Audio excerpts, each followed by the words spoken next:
Welcome to another edition of ATL Prime Sports. I'm your host, Jurjevich. Joining me this evening is the one, the only Wayne Ridenauer in Memphis, Tennessee.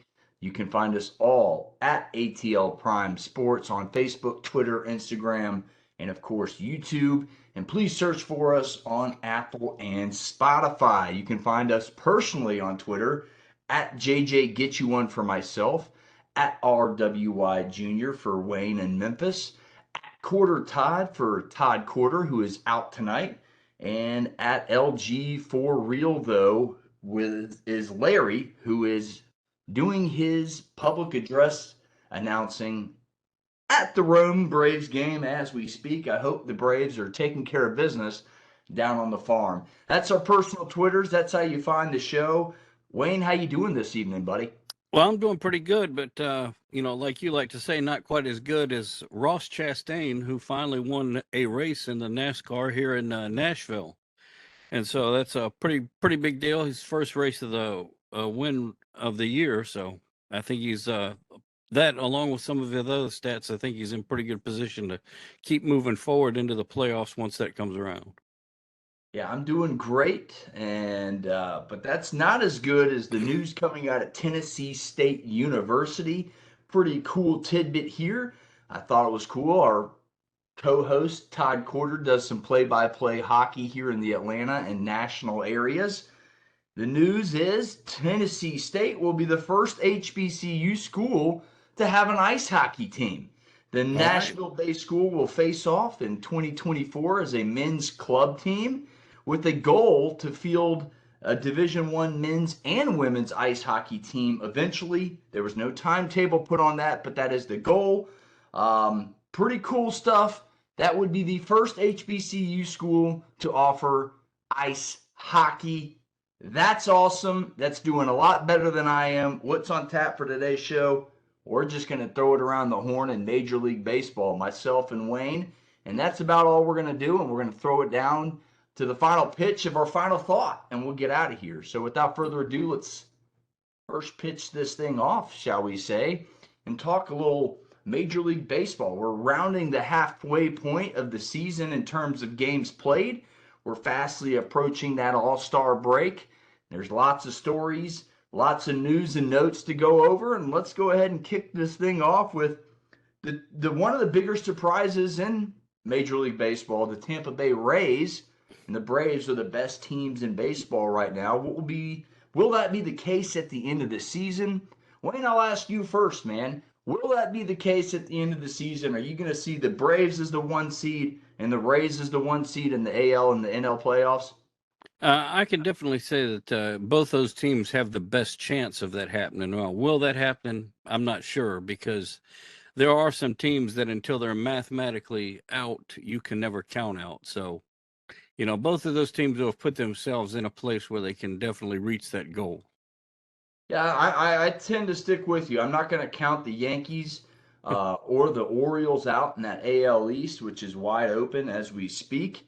But yeah, I tend to think I think so, more so for the Braves than the Rays, because the Rays are they started out so great, and in their last 10, they're 4-6. They're not playing as great as they have been. So I'm thinking one of the teams behind them could catch up to them at the end of the year. I think the Braves are in really good position to just ride out the regular season. I don't know if anyone in the NL East is going to challenge them. The Marlins are the closest right now. They're playing great baseball. They were 7-3 in their last 10. Well, the Braves win 9-1. They gained ground after playing really good baseball. So I think the Braves are in really good position to stay at the 1 seed in the NL East. I think the Rays are in great position to do so, but the division they're in is extremely tough, and I think it'll be much harder for the Rays to accomplish that 1 seed versus the Braves.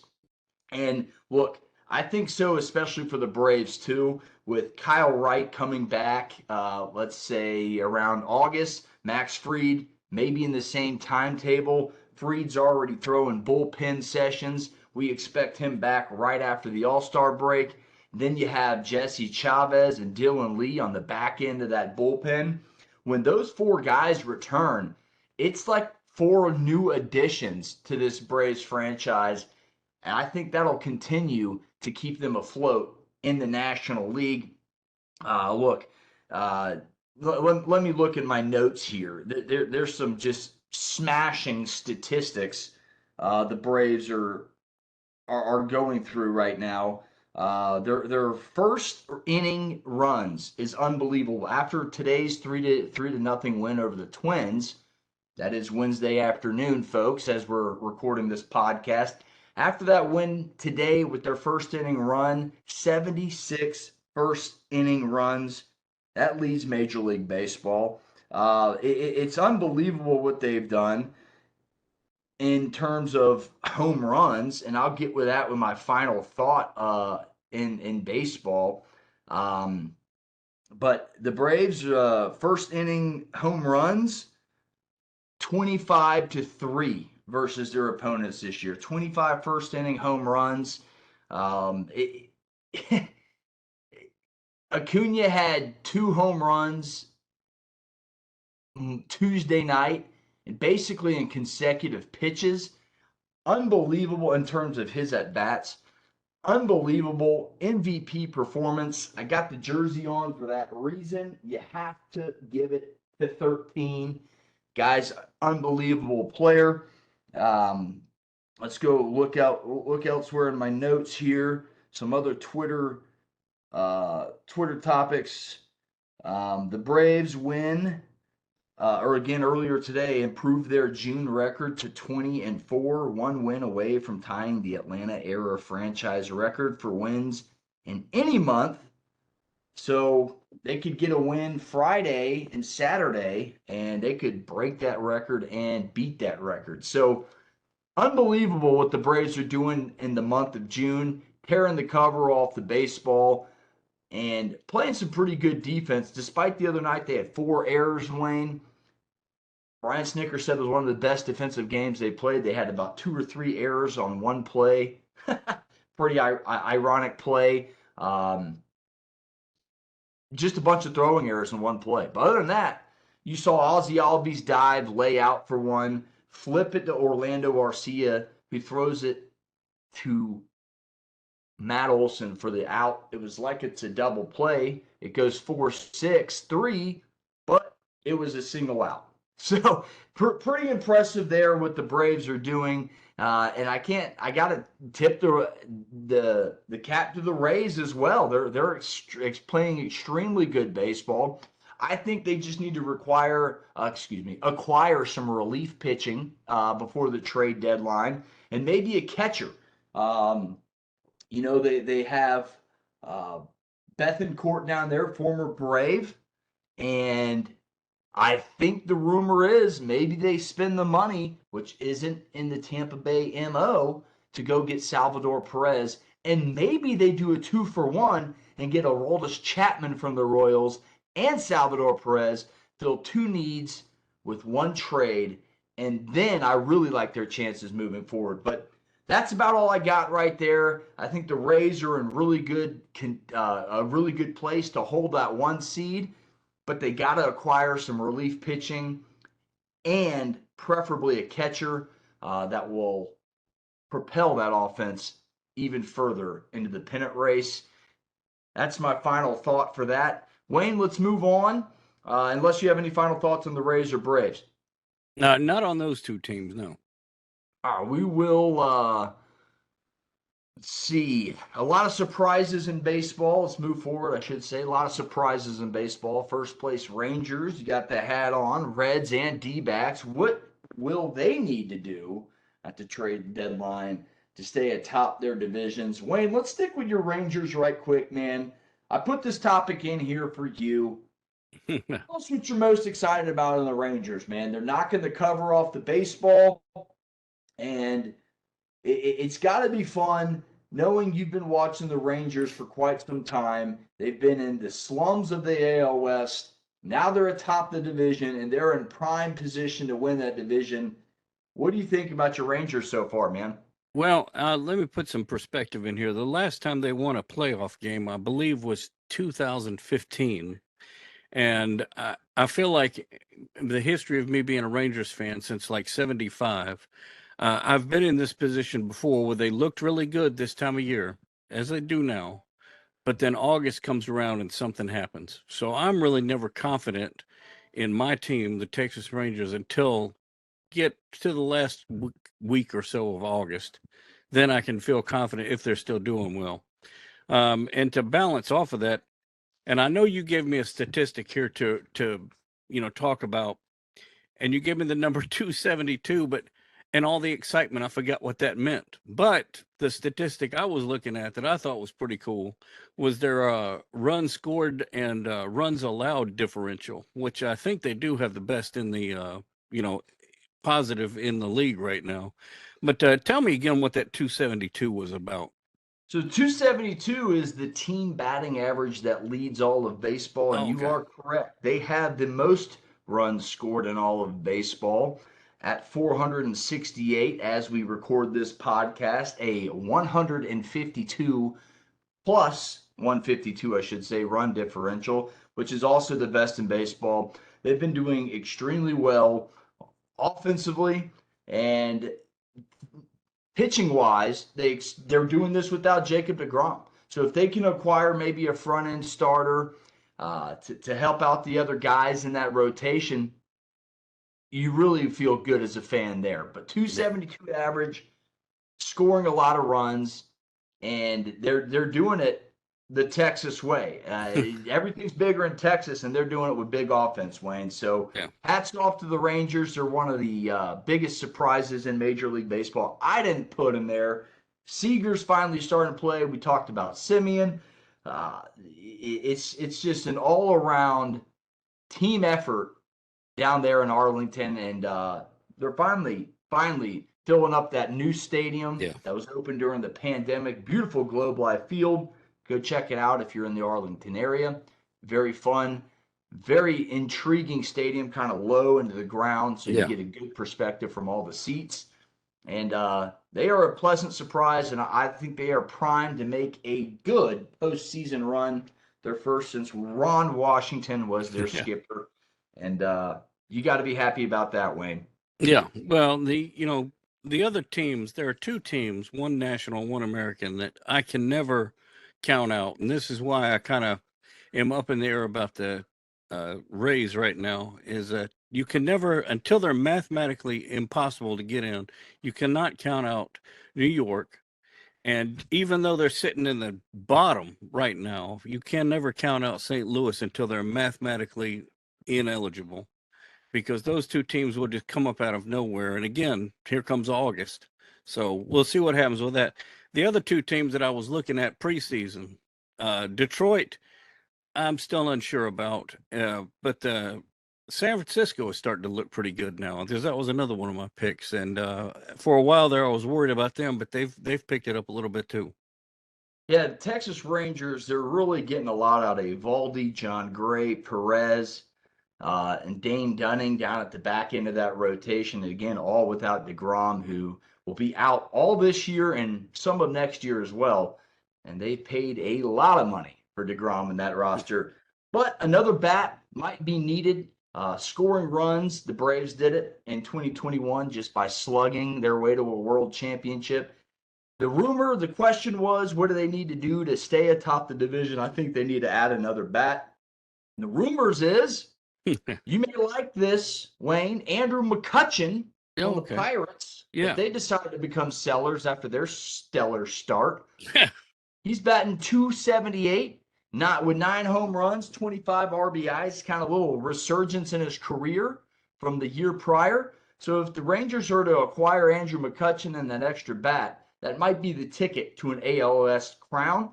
The other two teams in that scenario, we said the Reds and the D-backs were pleasant surprises. For the Reds and their needs, I wish TC was on here talking about his Cincinnati Reds. They're just playing off the charts as of late. But general manager Nick Krall has a really big decision, and it's going to be pitching. With Hunter Green and Nick Lodolo expected to be out until August, Graham Ashcraft expected to be back this weekend. you're going to have to acquire more pitching. So the Reds are going to have to get on the ringer with the White Sox, the Royals, who might let go of Greinke. Excuse me, anybody that's willing to listen to get another arm in that rotation or in the back end of that bullpen. That's what the Reds need to do to stay atop the NL Central. For Arizona out west, to hold off the Dodgers and the lowly Padres, who don't seem to be going anywhere. But I predicted the Padres to win that division this year. They beat the Dodgers. Hey, it's the D-backs. What do they need to do to stay in first place? The answer is more offense. It's, again, more offense. It's always more offense in baseball today. It used to be pitching. Pitching's for October. You got to score runs to get to the playoffs. Pitching can come later. You can develop pitchers. Look at the Braves. Colby Allard today comes up, tears his oblique early in the season. Just a couple rehab starts, comes in, gives the Braves 4 2/3 today. So there's guys out there. You have to trust your scouts, trust the stuff when they're there. But I do. I think the D-backs need to get another bat as well. They already have Christian Walker on first base, who is killing it. But I think the answer is to slide someone in that DH spot, and the A's are definitely sellers. And first baseman Ryan Noda, he's the answer. You can slide him into that DH role along with Christian Walker, maybe give him a day off at first base here and there. And there's your answer to an AOS crown to hold off the Dodgers, the Padres, and your surging Giants, as you just mentioned, Wayne. Yeah. Any final thoughts on the surprise teams, Rangers, Reds, or D-backs there, Wayne? I'm pleasantly surprised about Texas, but the Arizona, I think I may have picked them as a dark horse, but I can't remember. So I'm not too surprised by them. Yeah, I'm not surprised by the Diamondbacks as much as I am the Reds coming out of nowhere, but I am not surprised about the Marlins, and we'll talk about the Marlins right quick, and their second baseman, Luis Arraez, who's accomplishing the unthinkable right now. He's batting .399 as we speak. Will he bat .400? I hope he does. I really hope he does. It hasn't been done since obviously Ted Williams in the 1941 season, which I just remember so vividly. And he's currently hitting .399, already has 113 hits, 16 doubles, a triple, 3 home runs. The guy will take a single, no problem. And that's what it takes to hit .400. You can't slug your way to .400 hitting doubles, triples, home runs. You won't be able to do it. So his approach at the plate is exactly what you need. The lack of the shift, or the taking away of the shift, has helped him tremendously. And look, I really hope he gets it done. I think he can, and I think he will. I have this slight just hunch that he's going to hit directly at .400 at the end of the season with some 5-for-5 game or something like that, because he's done it already time and time again this year. And I just want to see the Marlins in the spotlight in a way that hasn't been done yet. Look, this guy's already been a bright spot for Miami. He hit the first cycle in franchise history this year. They come in 93, so that's 30 years of existence here, and they just now got their first cycle. So something to type about other than the Marlins stink. This is great. I hope he does it, and I hope they get in the wild card and make a good playoff run. Because look, history tells us when the Marlins get in the playoffs, they do a pretty good job. Up until 2020, they were undefeated in the playoffs and playoff series. So that's always a fun stat to talk about, Until that 2020 series, when they extended the playoffs during the pandemic, they got in, got swept, or got beat in the first round. They were unbeaten in the playoffs, basically. Yeah. Well, I'm not so sure I'd like Miami to do too well. Being that I've got friends who are Atlanta fans, so. Well, like I said, I am firmly, got my Brave jersey on. I have no problem saying I think the NL East race is not over. I'm not going to be Sal Litica and call it, but I'm going to say the Braves have a firm hand on this division right now. They're just playing too good. But the Marlins have a great story here, and I hope we get to keep typing it. I hope we get to keep talking about Arias breaking the barrier and hitting 400. That'd just be absolutely bonkers, especially in a day and age when it's home run, strikeout, or walk. Let's talk Yeah. to me about these. Go back to the National League West. Talk about these San Diego Padres. What's going wrong in San Diego, in Dad City, folks? Via Dan Clark at Dan Clark Sports, tension in the Padres clubhouse is rumored to be at a breaking point with finger pointing, strategy disagreement, and accusations of laziness and poor preparation from certain high-profile players. Doesn't sound good. Well, Doesn't sound good. A real lack of team cohesion. Many fear the once hyped season is doomed. Again, that's from Dan Clark at Dan Clark Sports on Twitter. If you're watching on YouTube, it'll be floating around here. You can go check it out for yourself. This is very eye opening. I said at the beginning of the year, this club would set records. I had no problem predicting they would win the NL West. I thought they would run away with it. I thought the Dodgers would be a wild card team. Nope, it's the Diamondbacks. yeah. It's not, it's the Giants. It's not the Dodgers. It's not your typical. It's not the Padres. Manny Machado, Fernando Tatis Jr., Xander Bogaerts, Juan Soto, Yu Darvish, Musgrove. The list goes on. They have all the talent in the world, and sometimes it just doesn't gel. And I think that's what's going on in San Diego. Sometimes money, when you throw it all at a team, it breaks them apart. Look at the New York Mets. All this money thrown into Max Scherzer, Justin Verlander, Pete Alonso, nothing. They're 16 and a half games back in the NL East. So money doesn't solve all your problems. Just an unbelievable story here to me. The fact that the Padres are not even in the race right now. Now, it doesn't mean they're not going to get in it. It doesn't mean they can't slug their way back in because they have the lineup and the pitching to do so. It's just a matter of can they pull themselves up by the bootstraps and get this season right. Wayne, what do you think is going on in San Diego, man? Well, as far as San Diego goes, I know they've got a lot of great players, and I wonder, is it something in the locker room? Is it player disagreements, or is it something higher up that's causing all of the turmoil, or is it just news digging up stuff and making them think there's a problem?